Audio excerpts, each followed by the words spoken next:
if you face the problem with the hazard light or emergency light and it doesn't work, and you found out that this is because of that, or some water got into this relay right here, this is the video how to fix it.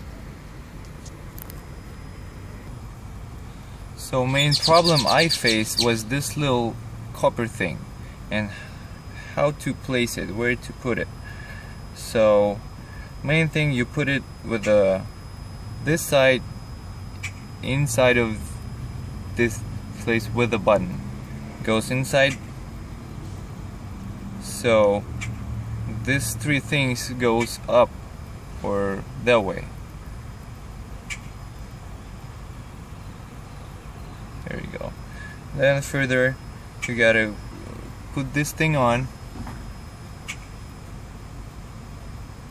like this, and this ends of the copper should go inside.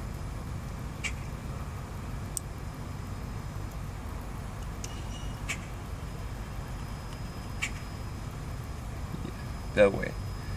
And then all you left to do is to snap this thing on that way.